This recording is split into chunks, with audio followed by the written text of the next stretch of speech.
So we got a lot of stuff to talk about today, folks. We're going to hop straight into it. First time on the channel, please hit that subscribe button and be sure to like the video as well. But without any further ado, let's talk about what's going on in the world of video games, because video game consoles are in a very interesting spot right now. We've seen what Xbox is doing. It went from just 4 games to pretty much the whole catalog of games that are going to other platforms. And Sony had been showing signs of doing that with the PlayStation brand. When Lego Horizon Adventures was announced for the Nintendo Switch, I tried to warn people. I tried to say, hey, I think the era of the console and the exclusives when it comes to PlayStation, when it comes to Xbox, is nearing an end. And really, sooner rather than later, you're going to see Nintendo as the only place that has console exclusive games. Now, some people like to argue back and forth on whether exclusives are good or not for a platform. I am a firm believer in that exclusives are important because it gets you into an ecosystem. It's how video game consoles have always been. You gravitated towards Sonic, you got a Genesis. You gravitated towards Zelda, you got a Nintendo. It's always been like this, and I think it's been healthy for the competition aspect of the video game industry. Sony, however, though, is pretty much saying the quiet part out loud. Here is an interview that was done with Sony Senior Vice President Shadahiko Hawakawa. I think I did that pretty good. Probably terrible. This is coming to us from my buddy Genki, who lives in Japan and speaks Japanese, so he is the source for this information. And in this translated interview, it says the following. They say that they are gradually shifting their gaming business from a hardware-centric business model to a community and engagement-based platform business model. In the gaming business, we are moving away from a hardware-centric business model more to a platform business that expands community and increases engagement. Now, where have I heard that before? Where have we heard that before? Oh, we heard Xbox say stuff like that. And I think right then and there, the conversation has to end on these console war things. I've made videos kind of tongue-in-cheek talking about that Nintendo has won the console wars, but if you look at what the console wars are as a place to only play exclusive games on there and also play third-party games, Nintendo is the only company that is in the traditional console war sphere that still has these exclusive games. And I know what you're saying, well, RGT, it's just Lego Horizon Adventures. It's just, Helldivers 2, but Xbox asked for that. No, we've learned that PlayStation requested that Helldivers 2 be brought over to Xbox. That was a PlayStation decision to do that. And you're going to be seeing that more and more. When you look at, of course, how PlayStation and PC sort of works, I think that time gap between a game launching on PlayStation 5 or even PlayStation 6 and ending up on the PC is going to go from a year or two to potentially 6 months. Maybe even less. And with the way that video games are created nowadays, there's usually so many bugs that need to be ironed out on launch day. It's almost like the PC players who wait that 6 months are going to get the better version of the game with more features and more quality of life stuff that they can do that the PlayStation version doesn't have done. It's a very weird shift for the video game industry. And I understand it from a business perspective because the console market isn't exactly the same as it used to be. But I feel like the console market isn't the same as it used to be because of companies' decisions, because of companies deciding to want to put everything on different things and find different avenues and stuff like that. Xbox themselves said that great games won't sell a console. Literally, Phil Spencer said that. Great games will not sell Xbox consoles, so that's what they have to do. But why is that?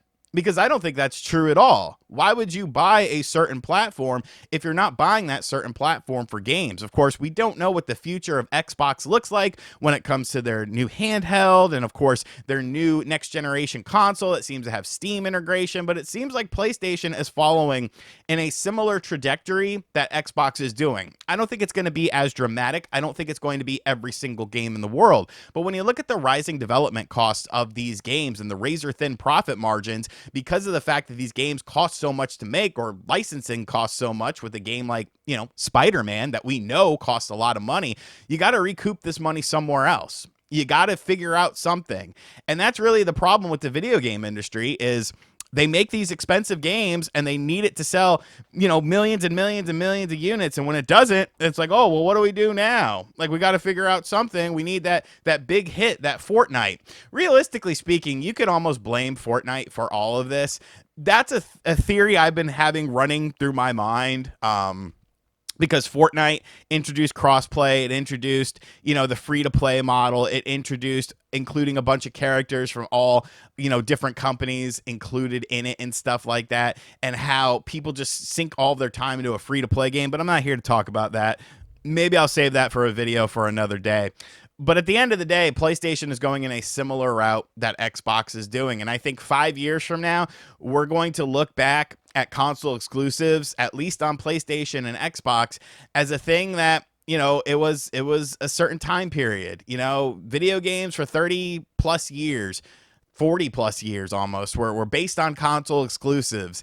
And now, for some reason, there's a shift, whether it's because of greed, whether it's because of shareholders, whether it's because of rising costs, whether it's because of all of those things combined. It is what it is. So I'm very interested to see how this plays out. I'm expecting more PlayStation games on Xbox. I'm expecting more PlayStation games to come to systems like Nintendo Switch 2. I think it's a matter of when, not if. But let me know what you think of this in the comments section down below.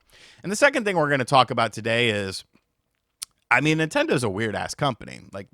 They sold us cardboard, dog.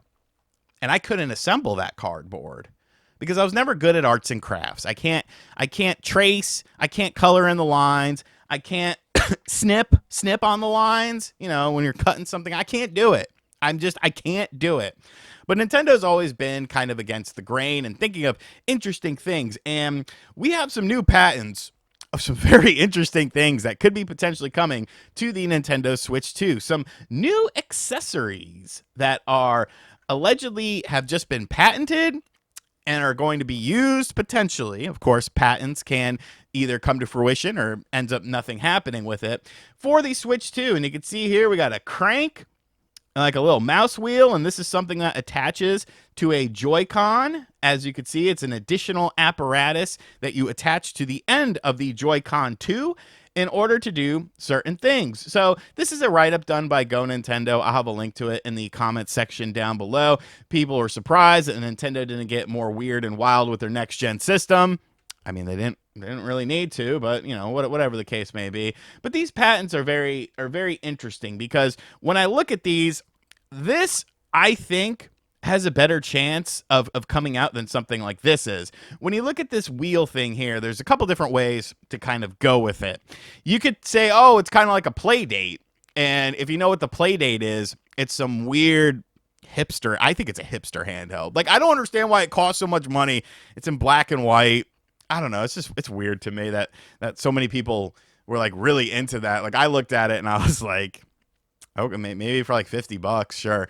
But the play date uses a crank in order to utilize stuff. And of course that can be done in an interesting manner when it comes to gameplay and stuff like that. But when I see a crank like that, my mind goes to one place, and that is fishing. Fishing games used to be something that was very popular. Think of Sega Bass Fishing that had the fishing apparatus that you would use in order to reel in the fish. And when you think about it in a Nintendo manner, I could see like a Mario fishing game or something like that.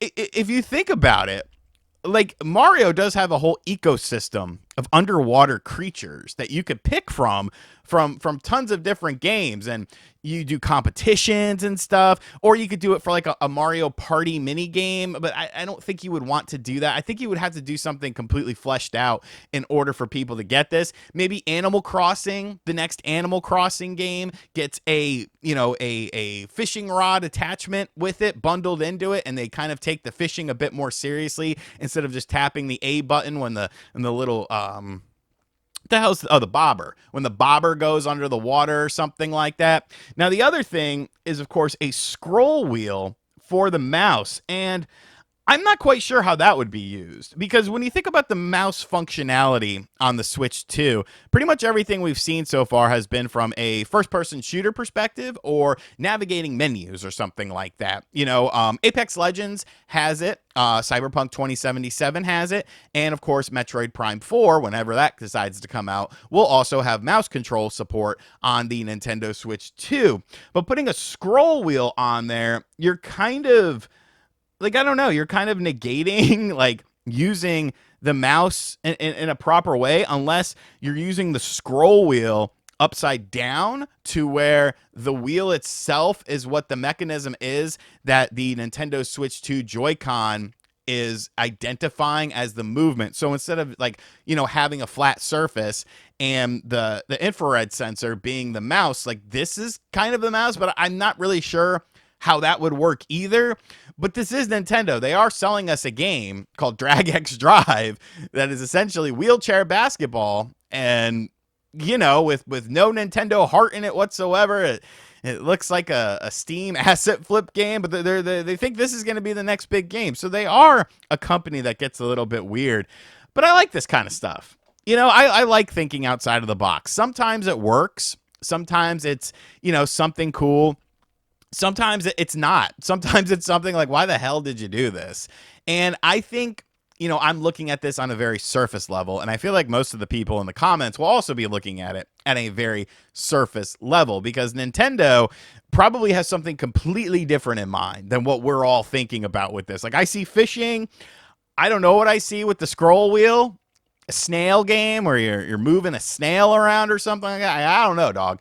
But Nintendo probably has something completely different in mind. So I thought this was really cool.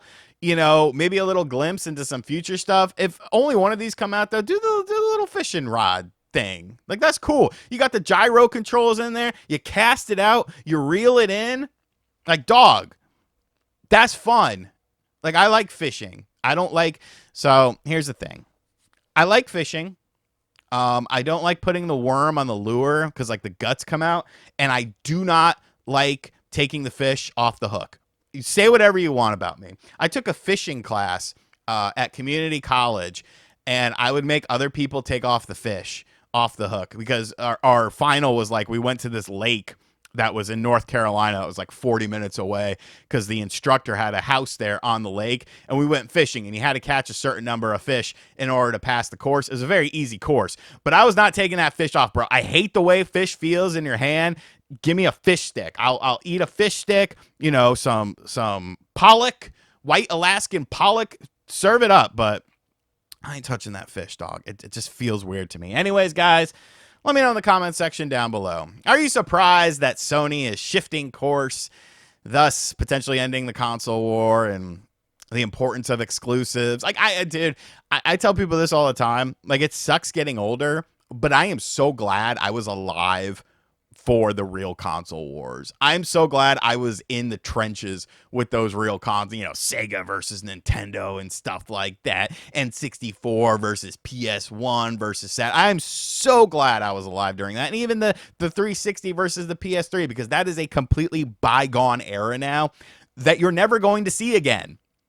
And it's just going to get less and less console worry. It's going to be less exclusives. It's going to be more multi-platforms and play anywhere you want. And I'm very curious to see how all that works out. And what do you think about these weird-ass Nintendo accessories? Anything that tickles your fancy? And as always, guys, thank you for checking out this video. Hope you guys enjoyed it. Be sure to give me your thoughts and comments in the comment section down below. And as always, if you're new to the channel, hit that subscribe button. Be sure to like, comment, and share. Hit the bell as well. And I'll catch you guys on the next video. Later.